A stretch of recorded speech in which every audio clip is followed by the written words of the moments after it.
Money day, guys and girls. Now, if you're watching this video, welcome back to episode 2. You're now locked in and you're learning with Vel. Now, this episode, Life Behind Trades, is another one where, first and foremost, you're probably thinking, Vel, why are you looking so damn fly to be inside your studio? Well, actually, I've just come back from the Forex Expo here in Dubai at the World Trade Center. So, let the boy know, man. How's he doing? How's he scrubbing up? I scrub up quite well. You know what I mean? You know what I mean? So yeah, and I just thought, you know what? Before I crash out on my bed and go to sleep, or on the couch downstairs because I want to watch myself a movie, I just thought, let me come and update the people on how my day's gone, reflect on how the day's gone, and also add to more truth behind the life of trading. So today you had CPI, and of course the CPI news. I haven't even seen it. I haven't even checked the CPI news. Let me start by keeping it a buck. I ain't even checked it because I weren't in the markets today, and I knew I wasn't going to be in the markets today. But what I was going to do is use the time, even though I've got myself a broker, even though I have the right infrastructure around me. It's always beneficial to be around like-minded individuals because you don't know what conversations can lead to further business development. And that's something that I could actually really encourage you. Yes, you, the one who's watching this, I could encourage you to really put yourself out of your comfort zone to network and mingle with people that, even though you may not see any intrinsic value from them, or you might not see any intrinsic return, down the line, just by having a connection can actually get you into doors that were never open to you in the first place. So today, for example, as soon as I walked into the expo, I saw Q Banks. Okay, I had a brief conversation with him, and then I kept it moving. But ultimately, what I realized from just being there today, I bumped into a lot of people that I knew. So we had conversations, and a lot of people that I didn't know, I spoke with very briefly, but what happened was the people that I knew connected me with other people that I didn't know, which were actually quite beneficial. And I'm actually excited. I've actually came out of that. I've left the event feeling energized. I'm going to go back to tomorrow. I might bring the camera with me tomorrow, actually. That's what I will do. I could have filmed off my iPhone, to be fair, but you know, it was going to be loud and noisy. So tomorrow what I'll do is I'll bring the camera with me. And I'll find a moment to film inside there if possible, because these things, they're so crowded and there's so much people that I don't want to take away the message of what I'm trying to provide to you guys. But at the same time, all of these episodes are not going to come from just my studio. They're going to come from wherever I am, whatever I'm doing. And you know, I'm going to do an episode on a helicopter. I'll tell you for free, I'm going to do an episode on a helicopter. But for now, helicopter. For now, of course, we're here and to reflect on how the day was and what I learned from the day, which could help you guys who are aspiring traders or just aspiring businessmen, because a lot of the time we as quote unquote Forex traders tend to limit ourselves, limit our reach by just sticking inside the Forex trading box. Now, of course, for someone like me who's been in the markets for seven plus years, haven't been successful for 7+ years. I've been successful for the past 4 years, you could say, or 3 years, really, 3.5 years, right? And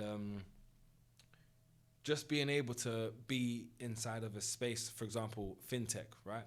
Fintech, finance and economics, like these are all things that, generally speaking, Forex traders probably don't really want to know much about because they're only caring about the technical analysis or about this or about that. But I promise you this, when you put yourself into new conversations, you surround yourself with new energies, only good things can come from that.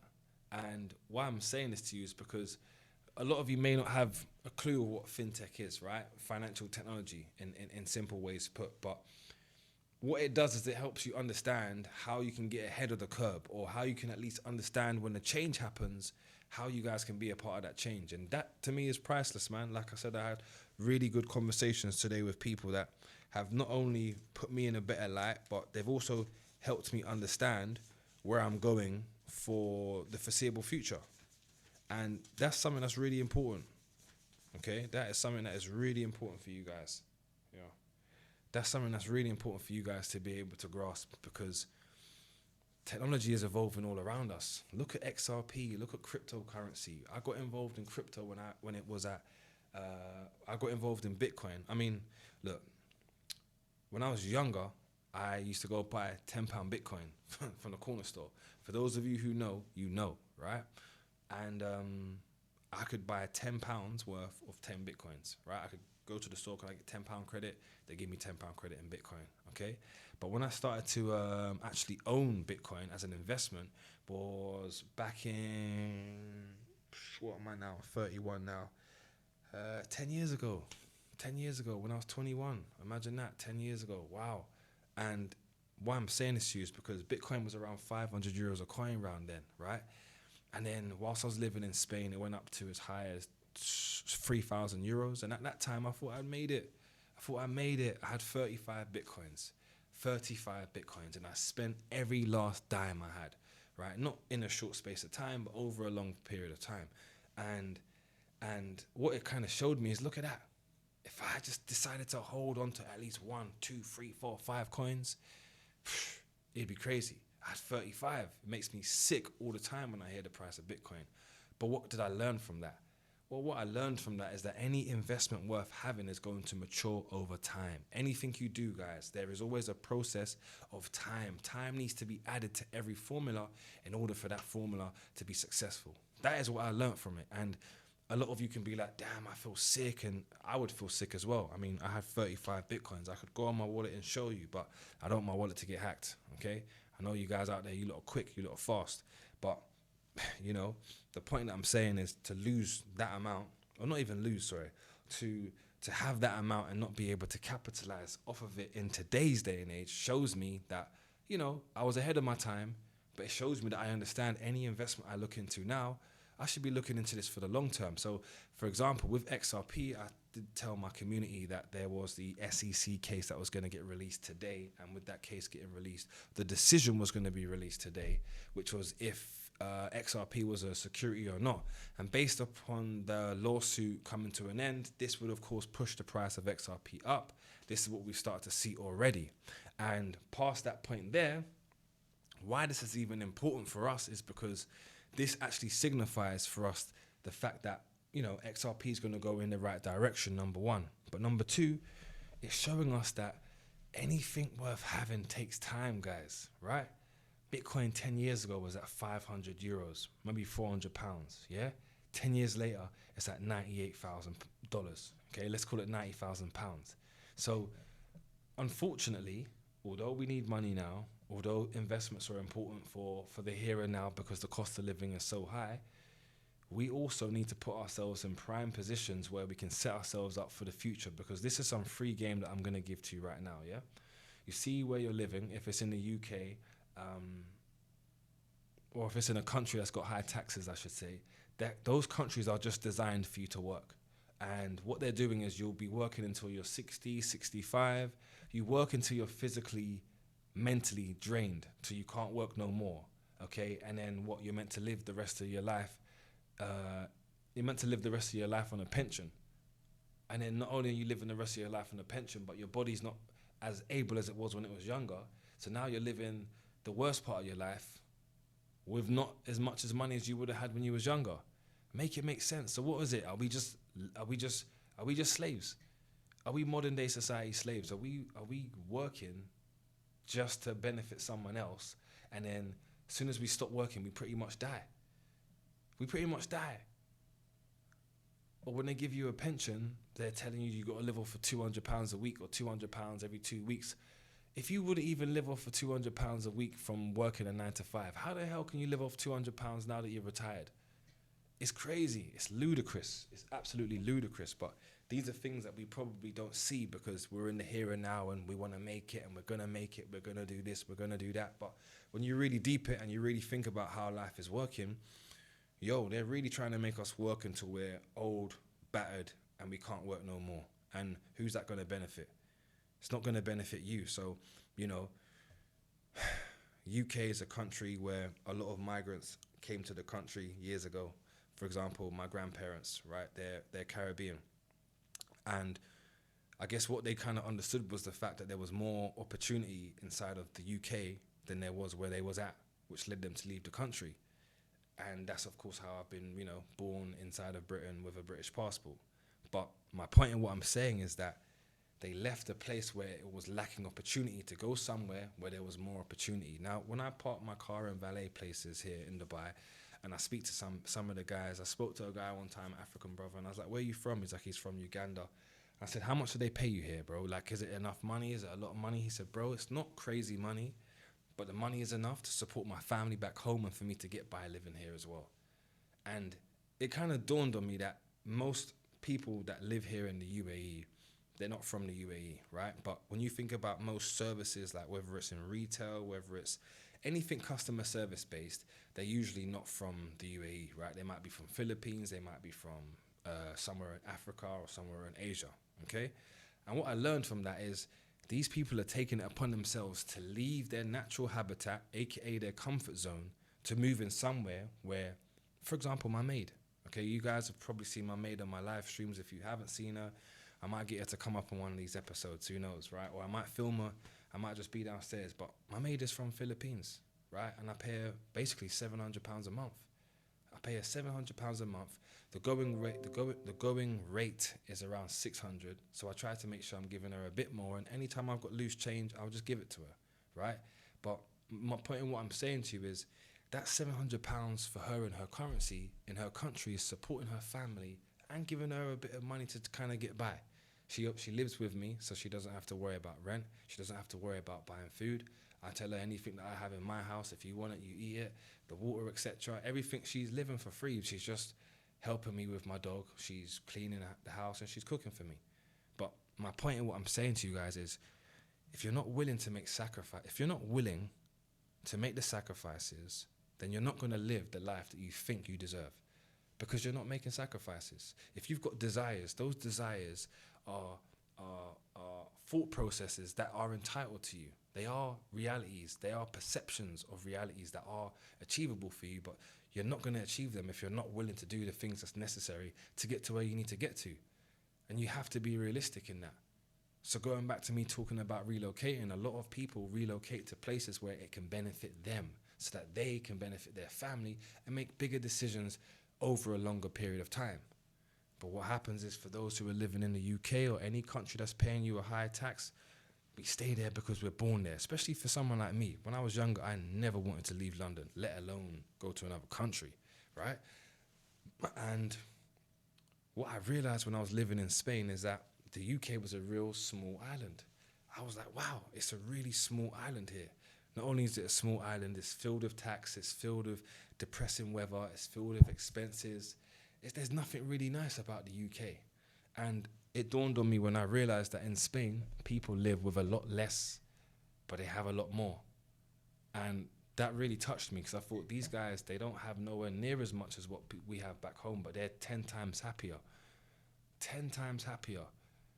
So it becomes a question on, hey, are we sucked into this matrix, Are we sucked into a matrix lifestyle that makes us believe that we need to work for a job, we need to get a mortgage, and we need to get ourselves into a huge amount of debt just to have a okay life? Like, what I'm saying to you, whoever's watching this video right now, is I'm saying to you, are you living the life that you want to live, or are you living the life that you think you should be living? That's the question. That is the realest question that I could ask you, that I've had to ask myself at times. Small things like going on holiday with friends. I go on holiday with friends, and there's certain friends that I can act. When you've got certain friends where certain friends wouldn't tolerate certain things. I'll give you an example, right? Let me just be clear and vague. Not being vague, sorry. Let me be clear and transparent with you. I'm from a rough background, a rough neighborhood. There's certain friends that I have that couldn't mingle with me in certain places because they never came out of that rough neighborhood, right? So it then puts you into a position where you have to go out and get new friends. You can't stay inside of the box and because I know better, but my friends don't, I'm gonna carry them. You was born in this world by yourself. Unless you're a Siamese twin, you was born in this life. You came into this life by yourself. So you owe it to you to do the best for yourself. And sometimes the best for yourself actually means the worst for others. It actually means others suffering because you're putting yourself first. But guys, if you look at all of these businesses that most people work for, whether it's Tesco's, whether it's Asda, whether it's JD Sports, whatever business it may be, they're putting themselves first. You're working there for a mere fraction, decimal of what they're earning. They're putting themselves first. Jeff Bezos, Elon Musk, all of these people that own these businesses that are billionaires or multi-millionaires, they put themselves first. So, you know, you've got to wake up, man, and smell the coffee and understand that the technology sector is thriving. The technology sector right now is thriving, and there's a mad illness going on. Everyone's sick. I'm just recovering from my illness. You've got here in Dubai, people are sick. I heard people back home in London are sick. People in fucking Holland. I got friends that spoke to me in Egypt. I got a friend that told me they're sick in Canada. I got a friend that told me they're sick in Sweden. I'm like, what the fuck? Everyone's sick at the same time. So, you know, there's probably going to be another lockdown or some type of virus soon, because that's what they want. They want to compress us and make us feel fearful of things, which keeps you in check, in order. But I'm showing you right now, whilst they keep talking about Puff Daddy and all this nonsense, yeah, there's real life court cases that they're covering up that could actually benefit you, that could actually change your life. That could change your life. It's as simple as that. It is as simple as that. And today was a prime example of, if you don't put yourself in scenarios that you don't want to be in, or should I say, if you don't put yourself in new circumferences, then you will never overcome the habit of being complacent. Today, I didn't really want to go. I was going off of 4 hours sleep. I've had 4 hours sleep. I woke up, I went to the barbers, I got a trim. I went to the tailors, got my blazer, and I was like, cool, let's go down there. I went down there, spoke with a bunch of people that I didn't even really want to speak to. But hour and a half into it, I started to bump into people that I knew, and the conversations that I had, I wouldn't have had if I wasn't there. So I really do actually thank myself for getting up today and putting myself in an uncomfortable environment, you could say, to actually get something out of it, which I wasn't expecting. I didn't know I was going to bump into X, Y, and Z, but I did. Right? And for those of you who are traders, for example, how many of you can say that you've bumped into Q Banks and had a conversation with him? Not no cameras, not no facade. And how many people of you can say you've bumped into people and had conversations with them where you've just spoken to them on a level? Not no, oh yeah, he's great, he's this, he's that. No, just actually, there's no cameras rolling. It's just two humans connecting, having a conversation. Like there's these small priceless moments that you get, which you only get by pushing yourself out of your comfort zone. And that is the reason why I'm doing these videos. I don't even want to be doing these videos. I don't want to be fucking talking to you guys on the camera every day. I want to do it for the rest of the days of the year, 350 days. Today is episode 2 of 350. And I'm going to commit to doing that just because it's something that's going to take me out of my comfort zone. And I hope that it can inspire you guys to also push yourselves out of that barrier too. Being exposed to different things, learning things on the go, or should I say being exposed to being uncomfortable, is a new feeling. It's a new feeling, you know, but it's also a real raw talent. And I say it's a talent because in this day and age, guys, everyone wants to lie to you. Everyone wants to tell you that they've got this or they've done that or they've made this. Forget all of that, Frank. It's all nonsense. So I'm going to keep it real. If I blow an account, I'm going to tell you. If I make a bit of money, I'm going to tell you. That's what I have been doing. These videos are not for me to tell you about my trading career, if I'm honest with you. It's not just about trading, you know. But from an investment perspective right now, what I could tell you guys is buy some XRP. And don't worry about the price right now. When I told friends to buy a Bitcoin and it was at 7 grand, people said, nah, it's too much. I don't even have 7 grand. Doesn't make sense. If they bought in at 7 grand and it's now at $98,000, guess where they'd be right now? You know, so as long as you're thinking about the bigger picture, the longer term picture, don't worry about the price right now, guys. That's what I'd say to you. Don't worry about the price right now. I'm starting to sweat because I've got my light on over here. Let me turn the light off, see how it looks. Yeah, it's too dark. But it's okay. It's all for the sake of the production, okay? The production for you guys, and I'm even bending down so you guys can see me. It makes me feel like I'm small. But yeah, today was a good day. Tomorrow's going to be a better one, inshallah. I'm going to go to the second day of this Forex event. I'm going to bring the camera with me, and we're going to see who we're going to bump into, or just pretty much see what we can grasp from the day. But the only thing that's annoying is these videos are no edits, just straight long form, raw. So I don't really want to mess up you guys' video or mess up your viewing time with me just walking around and it being really noisy in the background, because I'm not putting no music over this. I'm not giving this to my editor to edit. So we'll see what footage makes more sense. But yeah, other than that, guys, appreciate you lot for checking in, and always remember, every day is money day. Stay blessed. Peace.